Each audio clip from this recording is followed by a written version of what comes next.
आइए शुरू करते हैं। आप पत्थर तो बहुत देखे होंगे, लेकिन कुछ पत्थर जो बहुत चमकते हैं ना, उनको हम रत्न बोल देते हैं।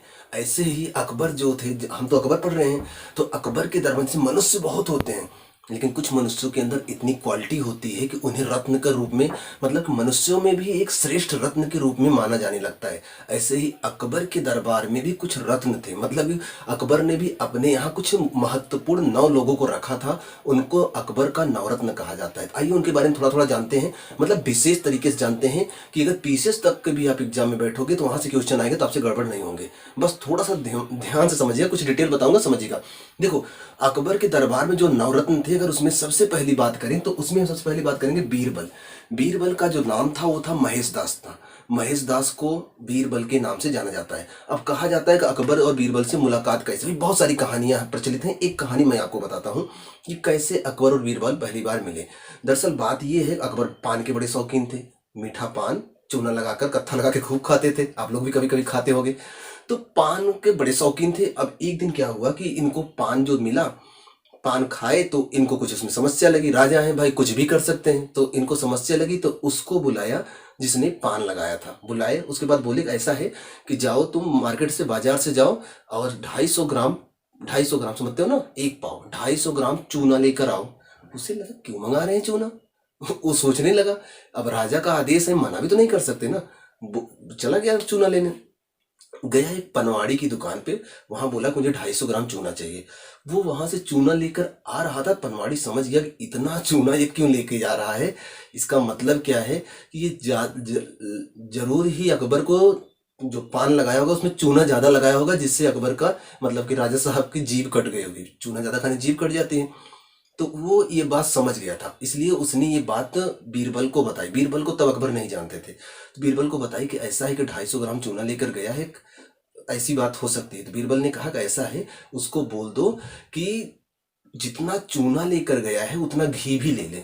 और ये जहां चूना लेकर जा रहा है ना, अकबर इसको ही चूना खिलाएंगे, क्योंकि ये अकबर को चूना ये खिलाया है। ये थोड़ा खिलाया, अकबर इसको ढेर सारा खिलाएंगे। तो अब ये गया वहां पर, अकबर ने कहा कि चल चूना खा मेरे सामने तू, तेरी तेरी वजह से मेरी जीभ कटी है। तो बेचारा अब क्या करे, मना नहीं कर सकता, राजा है, राजा की बात कौन टाल सकता है। अब वो अकबर के सामने वो, अब कहानी है, किसी ने देखा नहीं, मैंने भी नहीं देखा है, ठीक है, ये कहानियां है। अब आप सोचो कि नहीं, आप इतने कॉन्फिडेंस बता रहे हो, आपको कहाँ पता है। तो कहा जाता है कि वो आदमी 250 ग्राम चूना खा जाता है, और खाने के बाद वो बाहर आता है, तबीयत खराब होती है, और 250 ग्राम घी भी खा जाता है, जिससे कि चूना का प्रभाव खत्म हो जाता है। और दूसरे दिन वो आदमी फिर दरबार में आता है, तो अकबर पूछते हैं तुम जिंदा कैसे रह गए।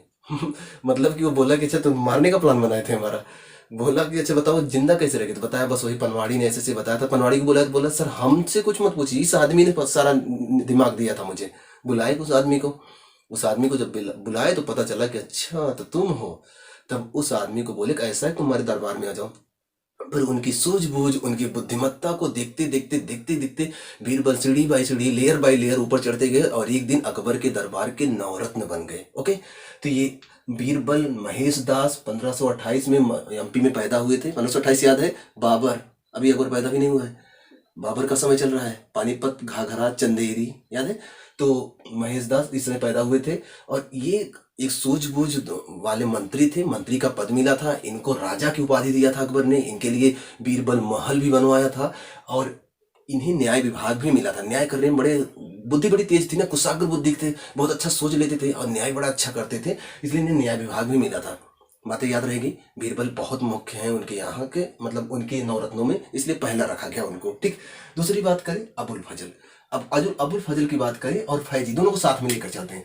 दरअसल अबुल फजल और फैजी ये दोनों भाई थे, ध्यान रखना, ये दोनों भाई भाई थे। ओके, अबुल फजल और फैजी दोनों भाई भाई थे। अबुल फजल जो था, ये 1556 में आगरा में पैदा हुआ था। इसने जो ग्रंथें लिखे थे वो आइन ए अकबरी और अकबरनामा, मतलब अकबर, देखो पहले जो राजा होते थे ना, ऐसे आदमी रखते थे जो उन्हीं की बड़ाई में किताबें लिखे, ताकि उनके बारे में लोग जाने, उनके अच्छे बातों को जाने, लोग उनका गुणगान करें। इसलिए प्राचीन इतिहास जो मिलता है कहाँ अच्छा मिलता है, वो हर राजा की तारीफ करते, जिस राजा के दरबार में वो लोग रहते थे वो अपने राजा की तारीफ करते थे। बस इसी तारीफ में ये सारी चीजें लिखी गई हैं। तो 1556 में आगरा में इनका जन्म हुआ था। इन्होंने आईने अकबरी लिखा और अकबरनामा लिखा, ठीक है। इन्हीं का भाई था फैजी। फैजी भी इनके दरबार में रहता था, लेकिन ये फारसी कवि था, ठीक है, ये फारसी कवि था। और ये लीलावती एक पुस्तक लिखो, भास्कराचार्य द्वितीय ने एक गणित पे किताब लिखी थी, लीलावती, ये लिखा है लीलावती, भास्कराचार्य द्वितीय ने इस पुस्तक को लिखा था। उसका, अब वो गणित की पुस्तक थी और वो संस्कृत में लिखी गई थी, तो इन्होंने क्या किया, उसका फारसी अनुवाद किया, क्योंकि अकबर को फारसी आती थी, हिंदी तो आती नहीं थी, तो उसने फारसी अनुवाद किया था। और लीलावती पुस्तक गणित की पुस्तक है, भास्कराचार्य की पुस्तक है, पता रहेगा आपको। तीसरा, रहीम, रहीम दास का नाम जानते होंगे, अब्दुल रहीम खान खाना, ये बैरम खां के बेटे थे। बैरम खां याद है ना, बैरम खां वही जो अकबर का अतालिक शिक्षक था और संभाला था 1556 से 60 तक, उसके बाद 61 में चला जाता, कहानी पीछे बताए थे आपको। तो ये बैरम खां के बेटे थे। बैरम खां की मृत्यु के बाद अकबर इन्हें गोद ले लेता है और इनकी मम्मी से शादी कर लेता है और ये अकबर के बेटे बन जाते हैं। और ये अकबर इनको बेटे की तरह सारी इज्जत देता है, पढ़ाता है, लिखाता है। बाद में जहांगीर के ये शिक्षक बनाए जाते हैं और खूब पीट पीट के जहांगीर को पढ़ाए थे। ठीक है, जहांगीर राजा का बेटा था, कोई जल्दी उनको डांटता नहीं था, ये मौका पाए पीटे थे खूब। ध्यान रखना, मतलब जानते रहिएगा, जहांगीर के शिक्षक थे। हिंदी कवि थे ये, ऊपर ये फारसी कवि था, ये हिंदी कवि थे। बैरम खां के बेटे थे। इनकी कुछ रचनाएं हैं, जानते रहिएगा, जैसे बरवय हुआ, नायिका भेद हुआ, या फिर नगर शोभा हुआ, ये इनकी रचनाएं हैं, जानते रहिएगा, कभी कभी क्वेश्चन आ जाए तो आपको पता होना चाहिए। ठीक, बात करें तानसेन। तानसेन का जन्म जो ग्वालियर से हुआ था, एमपी के ग्वालियर से। तानसेन के बारे में हमने पिछले वीडियो में बात भी किया था कि ग्वालियर में अगर बर्तन भी गिरे तो टन टन की आवाज आती है, तो जैसे लगता है ढोल नगाड़ा बज रहा है। अगर वहां बच्चा भी रोता है तो माना जाता है कि वो सुर में रो रहा है। मतलब कि मतलब वो क्षेत्र इतना प्रसिद्ध हो गया तानसेन की वजह से। ठीक है, इनका जो बचपन का नाम था रामतनु पांडे था। इनके गुरु हरिदास थे, ये भी जानते रहिएगा। और इनको जो अकबर ने इनके गाने की वजह से जो इनको उपाधि दी थी, उपाधि थी कंठा भर वाड़ी विलास की उपाधि थी, ग्वालियर से थे। और कहा जाता है कि एक बार इनके जलने वाले, तो जलने वाले तो जलते ही रहते हैं, आप जानते हो, जलने वालों की कमी थोड़ी है, जलने वाले जलते रहे, भगवान हमारा भला करे, ऐसे सुने होंगे आप। तो इनके लोग बहुत जलते थे। बात करें अगर टोडरमल की, तो टोडरमल जो थे इनके दरबार में वित्त मंत्री थे, राजस्व विभाग इन्हीं के अधीन था, राजस्व वाला सारा काम धाम, 10 साला व्यवस्था भी शुरू किया था, मतलब भूमि की पैमाइश के लिए नाप जोख भी सारा काम यही करवाते थे। वित्त मंत्री थे। सीतापुर के क्षेत्र में, यूपी के सीतापुर वाले क्षेत्र में इनका जन्म हुआ था और ये इसके पहले शेरशाह के दरबार में भी रह चुके थे। टोडरमल वित्त विभाग देखते थे, ये क्वेश्चन आया हुआ है, ध्यान रखना। मानसिंह की बात करें, मानसिंह इनके सेनापति थे।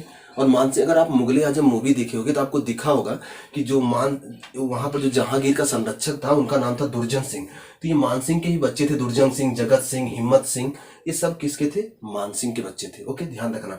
और बात करें मुल्ला दो प्याजा, तो ये सलाहकार थे, वजीर थे, रसोइया थे। मुल्ला दो प्याजा अकबर के नवरत्न थे। और हकीम हमाम जो थे ये वैद्य थे। तो ये अकबर के नवरत्न हैं, जानते रहिए, कभी कभी पेपर में आता है कि इसमें से कौन अकबर का नवरत्न था या फिर नहीं था, या फिर किसकी क्या विशेषता थी, सब क्लियर है। दूसरी बात जान लीजिएगा कि अकबर के ही समकालीन थे तुलसीदास, इनको भी जानते रहिएगा। नरहर दास के शिष्य थे, आप जानते हो, बाबा नरहर दास के शिष्य थे। और ये किसके थे, हरिदास थे, रामतनु पांडे हरिदास के शिष्य, ध्यान रखना, ये हरिदास थे, ये नरहर दास थे। ओके, और बात करें कि अकबर की मौत कैसे हुई थी, तो ये पेचिस से इनकी मौत हुई थी, अतिसार बीमारी, पेचिस बोल सकते हो, इससे ही मरे थे। और अकबर का जो अंतिम अभियान था, कभी कभी आता है, तो 1603 में इनका अंतिम अभियान था। दक्षिण भारत में एक स्थान है असीरगढ़, वहां पर अभियान किया था और 1605 में इनकी मौत हो जाती है। इनके मरने के बाद इनका बेटा जहांगीर राजा बनता है, लेकिन उसकी पहले और बाद में बड़ी दिलचस्प कहानी, बड़ी रोचक कहानी है। जहांगीर की कुछ नालायकी, कुछ उसकी आस की, तो हम और उनके बेटों का विद्रोह। और आगे से कहानी हम जोड़ेंगे आसफ खां के साथ, नूरजहां के साथ, अर्जुमंद बानो बेगम के साथ, जोड़ के पूरी कहानी साथ में पढ़ेंगे। नेक्स्ट वीडियो जहांगीर का है, उसका वेट करिएगा, वहीं से कहानी पूरे मुगलों की समझ में आना शुरू हो जाएगी और हम ऐसे आगे बढ़ते बढ़ते आधुनिक इतिहास में पहुंचेंगे और आधुनिक इतिहास को ध्यान से समझेंगे। ओके, तो इसको यहीं रोकते हैं। ये वीडियो केवल नवरत्न तक ही था, आप नवरत्नों को जानते रहें, उनसे क्वेश्चन है तो गड़बड़ ना हो। ओके, मिलते हैं नेक्स्ट वीडियो में।